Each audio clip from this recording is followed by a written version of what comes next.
So in June, I've been able to go for a number of years to a cabin in Montana that's owned by some people in our church. They let me go up there. And the last couple of years, I've been able to take my parents with me. And it's been great. It's an opportunity to just kind of build some memories with them and enjoy hanging out with my mom and my dad. And this year, I wanted to do something a little bit different with them, show them something that they hadn't seen before. And so there's a pretty little lake that's not too far away. And I thought, well, they'll enjoy this because they like to fish, they like to kayak. And I thought this would be fun. And so Google Maps up on the screen, and we're headed off. And I noticed that there's the way that I've been before, but Google Maps says that there's a back road. So I said to my folks, are you up for an adventure? And they're like, sure. I'm like, because there's the way that I have always been before. It is a state-maintained highway. We'll be there in 12 minutes. But this back road looks really interesting. It's probably a dirt road, but it doesn't seem like it will take that much longer, and it might be fun. And my folks were like, sure, let's give it a shot. So we pull off on this dirt road that Google Maps says to go on, and it's pretty decent. You know, it's maintained by the county, it's been graded, and it's in great condition. We drove about a mile further down, and it didn't look like the county cared anymore. And we kind of had to turn left a little bit more, and it became literally potholes and like river rocks, not like gravel. But I'm like, we're like four-wheeling out here, but you know, it's kind of an adventure. But at this point, I'm like, I have like 0 bars, and what if something happens? Maybe this wasn't really bright to do this, but my faith was in Google Maps. And we turned a corner, and it said we were only about 2 miles away, came around the corner, and there was a dead end. And I'm like, but Google Maps said there was a road here.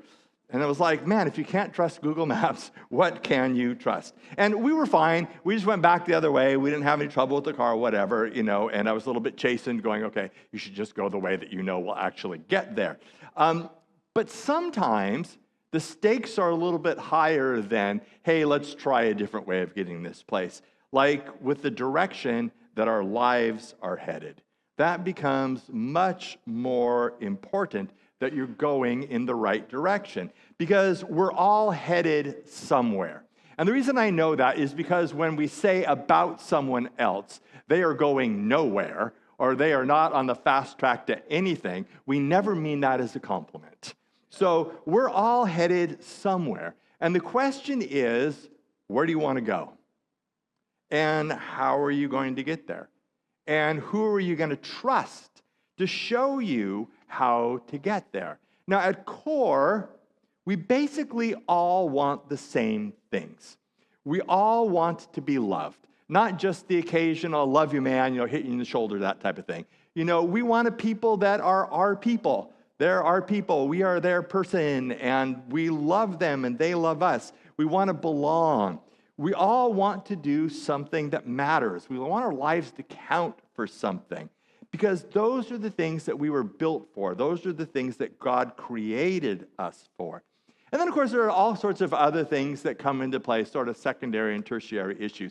Like we want to maintain a certain lifestyle. We want certain experiences, or we want to own certain things. And sometimes those are healthy. Sometimes those are neutral. But sometimes, I would say oftentimes, those are the way that we try to find love and meaning. And they end up promising a lot, like my Google Maps back road, but they end up in a dead end once we get a little way down the road. And that's really what James is talking about today. Where are you going, and how are you getting there, and who are you going to trust to show you the way? So we're in the middle of our sermon series, summer sermon series on James. We're at James 3, 13 through 18 today. And James writes, "Who is wise and understanding among you? Let them show it by their good life, by deeds done in the humility that comes from wisdom. But if you harbor bitter envy and selfish ambition in your hearts, do not boast about it or deny the truth. Such wisdom does not come from heaven, but is earthly, unspiritual, demonic. For where you have envy and selfish ambition, there you find disorder and every evil practice. But the wisdom that comes from heaven is first of all pure, then peacemaking, considerate, submissive, full of mercy and good fruit, impartial and sincere. Peacemakers who sow in peace reap a harvest of righteousness." So I'm going to make just a couple of introductory notes. The first is that I cannot emphasize enough that God, through James, is trying to develop a community who who are on the Jesus way. So James is not just writing to a bunch of individual people, hoping that they will be individual. God is building a community. He's building a church. That is important to understand James. And then, by extension, I can't emphasize enough that God, through all of us, is trying to develop a community of people who are on the Jesus way. And that flies in the face of many of our assumptions about ourselves and about life. Because we like to think of ourselves as being masters of our own destiny. We want to be the final authority in our lives. We don't need other people. We have all the talents to be able to do it ourselves. And James is going to address those assumptions too. It's also important to note, besides this building of a community, that the way of Jesus involves this life that we're living right now. Because sometimes I think that the gospel is turned into this otherworldly thing, that everything that God has for us is for some time after we die. And you know, that's great. I'm excited about what God has planned for the future. I'm excited that we can know that the future is good and that God is in control. I'm excited that God is making a new heaven and a new earth and things are going to be the way that they were supposed to be. We're getting back to the beginning. I'm excited that the place that God is creating for us is going to be a place where there's no more sickness and no more tears and no more death. I'm really looking forward to that. But we all got up this morning, and we have today. And hopefully we will have many more todays. And Jesus has something to say about the day that we're living in and about the rest of our life. Jesus has something for us right now, not just something in the future. And in all honesty, if the whole heaven thing did not exist, if the whole eternal life thing was not on the table, I would still follow Jesus. Because there is no other way that I have found that brings me the same joy and hope and quality of life and inner peace that I have other than following Jesus. So we have to remember that the gospel speaks to now and that Jesus has a plan for our lives now, not just someday after we die. And then finally, this is all coming up in the context of people within the very first church that are influencing people in another way that isn't the Jesus way. They're the people who are like, hey, take this gravel road, it's going to be great. They're steering them in the wrong direction. So now let's take a look at the text. Verse 13, James says, who's wise and understanding among you? This piggybacks on last week when he was talking about false teachers in their congregation. And so most of these people have already been self-identified. These are people who feel like they're worth listening to. They have something to say. Maybe they have a huge platform and they've got 1 billion subscribers.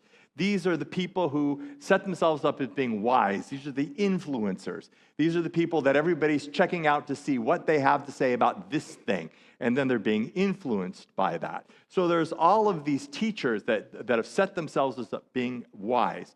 But also, let's flip that around in the way that we did last week, because the caution isn't just towards the teachers themselves. The caution is towards the followers. Who are you following? Who do you think is wise? Who is influencing you? Whose advice are you taking for where you're headed in your life and the best way to get there? And the implicit question that James has is, are those people really wise? And James then gives us a test to find out. James says, let them show it by their good life, by deeds done in the humility that comes from wisdom. Because wisdom shows itself in what it produces. It reminds me of that great line from Forrest Gump, stupid is as stupid does. Wisdom is as wisdom does. If it doesn't end up producing good things, then it's really not all that wise. And just because someone sounds wise doesn't mean they really are. If you don't believe me, go on TikTok and look for medical advice. Because it is all over there, and it is crazy. So this morning, I was looking up some stuff, and I got this one woman who had a jar of ragu spaghetti sauce and a stick of butter. And she was talking about what a great snack this was. If you take the stick of butter and you dip it in ragu, and then you eat the stick of butter. And I was like, stupid is as stupid does. Just because it sounds wise, just because someone speaks authoritatively, doesn't mean it really is wise. because wisdom isn't the same thing as knowledge. Wisdom isn't just collecting facts. Wisdom isn't just saying something in your parent voice or your teacher voice. Wisdom has to produce something. It's only truly wise if it produces something wise, if it produces something good. And there's a huge clue to what that looks like in this verse, where James says, deeds done in the humility that comes from wisdom. Well, what in the world does humility have to do with wisdom? Those are not things that I would necessarily put together. Well, wisdom doesn't necessarily mean the same thing as smart. In fact, wisdom involves realizing that maybe you're not all that smart, at least in the sense of understanding that you don't have all knowledge. And that's why humility comes from wisdom, because humility allows us to receive wisdom, because humility helps me say, I realize that I don't know everything. And that causes me to want to grow. And there's always room to grow if you want to. So maybe you have some area of expertise, but even in that area, there's room to grow. Like, I've got a lot of Greek, but my Greek is not that good. And my Greek will never be that good. Oh, it's better than yours, but it is not nearly as good as some people's is. So I would never trust myself to go to the Greek text and to remember everything that I know about Greek and exegete the Greek text without checking with somebody who knows a whole lot more Greek than I do. And I can grow in that way. And that's true in almost every area of my life. There's always somebody who knows a little bit more than I do. And if I'm humble about that, if my ego is not all wrapped up in being the ultimate guru about everything, then I can grow and I can learn, and that helps me to become wise. It requires humility to realize that you can learn something, that you have room to grow. And honestly, when I think about it, there are only 2 or 3 things in my entire life that I am absolutely sure about. A lot of the other stuff really is up for grabs. And I meet all sorts of people who seem to know everything about everything and about everyone. They know what's in people's hearts. They know what people are thinking. They're an expert on every subject that comes up. I find the breadth of their knowledge absolutely breathtaking. And in the midst of that, I actually have learned the power of this sentence. But I could be wrong. Because there's only 2 or 3 things that I'm really, really sure about. A lot of the other stuff is out there. I appreciate the theological tradition that we stand in. We come basically out of the Swedish Lutheran Church, and then our covenant theology developed. And basically, what this allows us to do is say there are really 2 or 3 things that are really big ticket items. The person and work of Jesus Christ and the authority of the Scriptures, and a lot of the rest we can discuss. So I encourage you to have opinions. I have opinions. I encourage you to study the Bible and have biblically informed opinions. But a lot of this stuff, like, pick eschatology, pick a premillennium rapture, pick anything like that, and let's argue about that. But there's something wonderful about being able to go, but I could be wrong, without having to be absolutely sure about everything, because I don't have all knowledge. Truly wise people, James says, show their wisdom by their good life. Now, don't emphasize that as good life.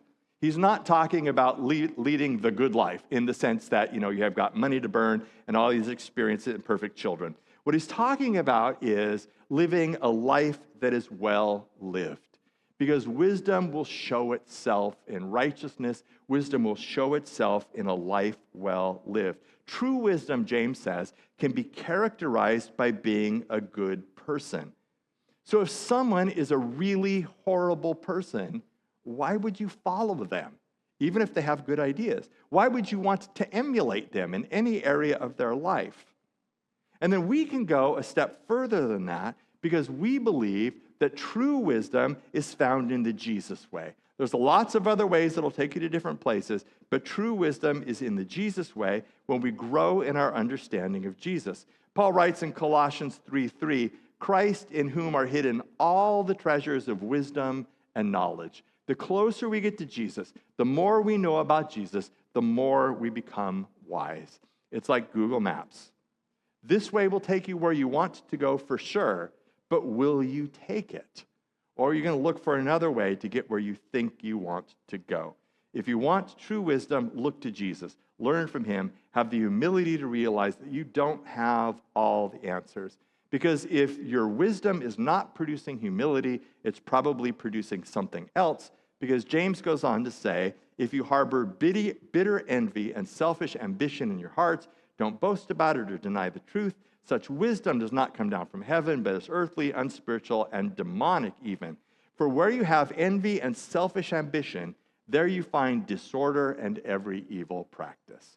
So if your wisdom isn't leading you into humility and leading you into a life well lived, then it's probably going to be characterized by envy and selfish ambition. And I think that that is true when I look at a lot of the other ways that people are on.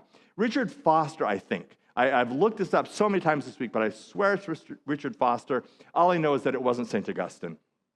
Said, a sign of humility is being able to celebrate others' achievements without feeling jealous or resentful. And that is exactly the opposite of so many of the other ways, because we look at other people's success and we're jealous of it. We resent them when they succeed and we don't. You know, why is their life perfect? And I'm dealing with all this kind of stuff. Humility is when we can wish other people well and not feel jealous. So envy and selfish ambition is not going to get you where you want to go, because the result of envy and selfish ambition is going to be chaos and disorder and every evil practice. So do the people that you follow, do the choices that you make end up producing chaos and bad things in people? That's an important question to ask. And when we think about every evil thing, I think that has more to do with how people are treated than it does social behaviors that we don't approve of. Because when we hear the words, like every evil thing, we think about all these behaviors that other people do that we don't think are right, that we think other people should quit doing. And Jesus usually falls into the you take care of you category. You let me worry about other people. And the Bible has a whole lot more to say about how we need to be concerned about the last, the lost, and the least than it does about how other people are doing social things that we don't approve of. So we've got to ask the question, is the road that we're on producing bad things in other people or for other people? How do these things affect other people? Because envy and selfish ambition destroy communities. And we don't always look and see the path that we're on until it's too late. I didn't realize that the dirt road that I was on was going to dead end until I turned the corner and it was too late. I had to back up and go the opposite direction. It seems good, but it ends up in a dead end. But contrast that with verse 17. So you've got the wisdom of the world, which is selfish, and that produces bad things for people and chaos. But the wisdom that comes from heaven is, first of all, pure, then peace-loving, considerate, submissive, full of mercy and good fruit, impartial and sincere. Peacemakers who sow in peace reap a harvest of righteousness. I want to tick down through those pretty quickly. So pure. The way that I think about this is that there are things in our lives, when we're on a road that's not particularly the Jesus way, there are things that we do that maybe are not bad, but would be embarrassed if people knew about them. And when we're on the Jesus way, there's nothing that we need to be embarrassed about.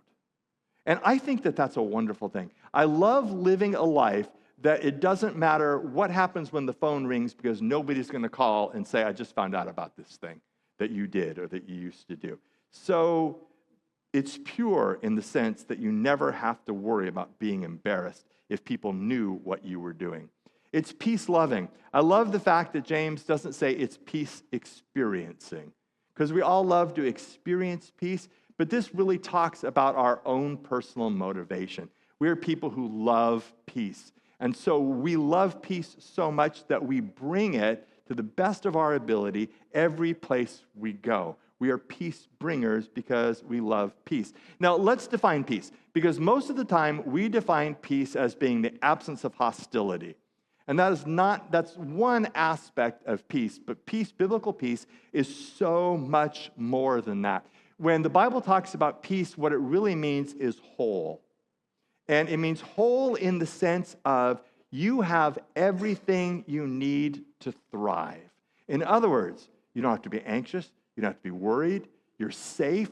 You have everything that you need. All of, Maslow's hierarchy of needs is taken care of. You are whole. It's that moment that you feel when you're sitting down at a holiday meal and you look around the table and your whole family is there. And some of your friends are there because you realize not everybody has a family, and so you invite people to come and join yours. You look around this, and you're like, everyone that I love is around this table, and we've got all this great food. We are so blessed. In that moment, you go, that's wholeness. That's peace. And then, of course, Uncle Ed says something off the charts, crazy offensive, and you're off to the races. But in that one moment, Sage, that was peace.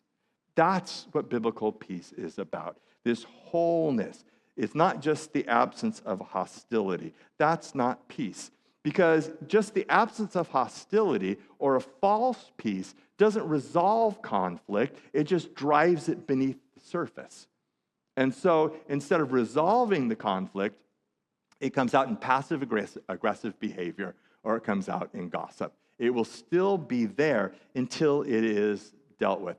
Unhealthy conflict is bad, but healthy conflict is a good thing, because there is no relationship that you have in your life that has any depth to it at all that has not gone through a season of conflict and then had that conflict resolved. It's just required. You will never be on a good, healthy, functioning team at work unless you know how to get through conflict in a healthy way. Otherwise, even your work system, it'll just end up in passive-aggressive and backbiting behavior.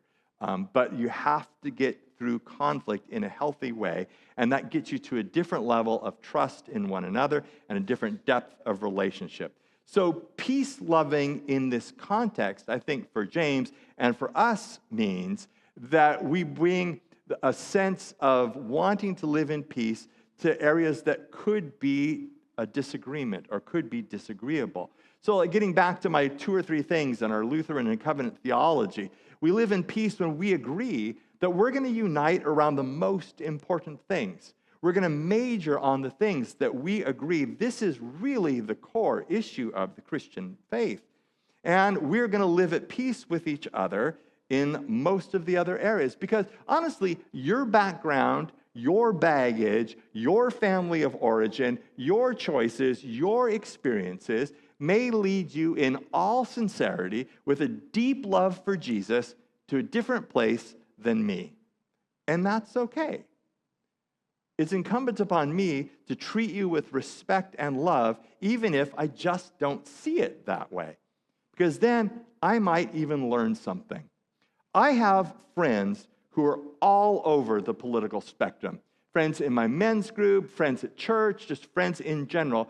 And these are people that I love. And because I love them and I respect them, it doesn't allow me to treat them like a caricature of, a certain viewpoint. Because it's so easy to just dismiss people that we don't agree with. Well, they're such and such, so therefore, they're crazy. Now, this is people that are rational folks. You can have a discussion with these. Some people you just cannot talk to. That's not what I'm talking about. But my love for these people requires me to say, how is it that this person that I respect feels this way? And if I come to them in an attitude of respect and love, and I genuinely want to understand their perspective, we pretty quickly can get below the rhetoric, and I can learn something. And they might even learn something from me. And so that's why it pains me when it comes to the church. When we have people who are like, I have to just be with a group of people who believe exactly like I do. And if they don't believe like I do, then I need to step away from them. If that is the case, I think either your beliefs are terribly fragile or you think you're always right. The best reason I ever got for leaving a church was somebody came to me and said, I understand what's going on. I like the direction that the church is headed, but all my friends go someplace else, so I'm going to go to church over there. I'm like, bless you. Thank you for being honest. We don't all have to be in lockstep. We do need to agree to focus on the main thing and unite around that. And that's important because when push comes to shove, what do you want this community to be characterized by? Do you want it to be characterized by the fact that we all agree politically, that we all believe the same things theologically, that we all belong to the same socioeconomic bracket, that we all have the same cultural background and ethnic heritage? Is that what we want? Or do we want us to be characterized by the fact that we all love each other and we can overcome our differences for the glory of God and for the good of the kingdom, even if it means laying aside our preferences? We're called to be considerate. That's the great commandment. Love God, love other people. Be aware that your actions affect other people. Submissive. Submissive is the hard one because when we think about submission, we think giving up our prerogative, giving up our priorities, checking our brain at the door, becoming a carpet. It is not that at all.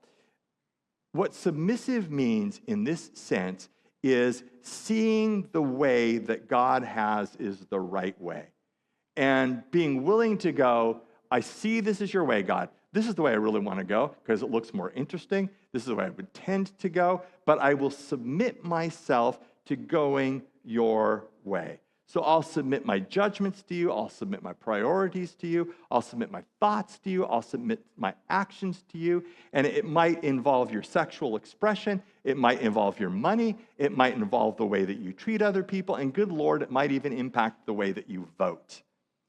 That's what submission means. I see the Jesus way.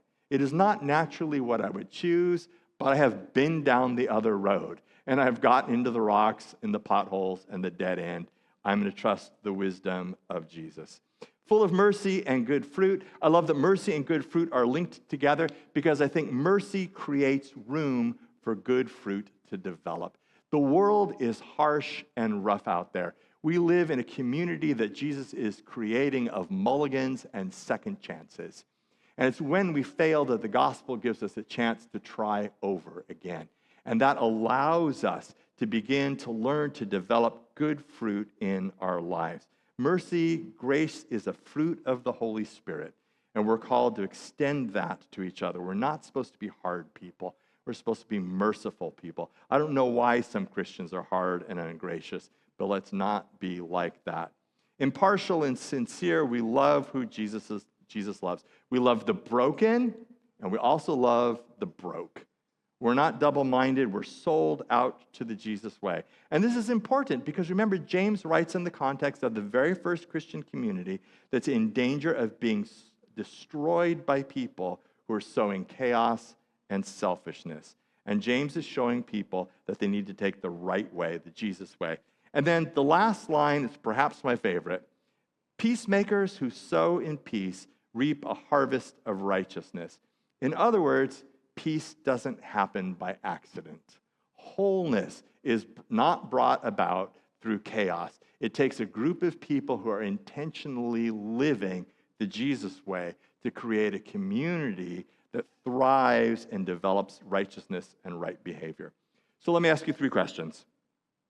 Number 1, what are some traits that should characterize the community of Jesus? Number 2, how do you handle relationships with people that you love but don't always see eye to eye with?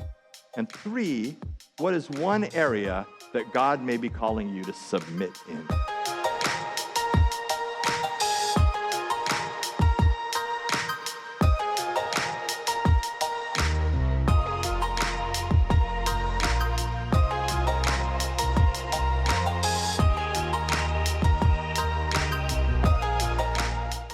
Hi, thanks for watching. The people of Harbor Covenant Church really want you to know the love that God has for you, want to grow with you in faith, and want to serve alongside you, not only to help others do the same, but also to make our families and our communities better. If that sounds like something that you can get on board with, then like, follow, and drop us a comment in the video. Watch some more videos on our channel or come visit us on Sunday. You can find out more about Harbor Covenant Church at harborcov.church.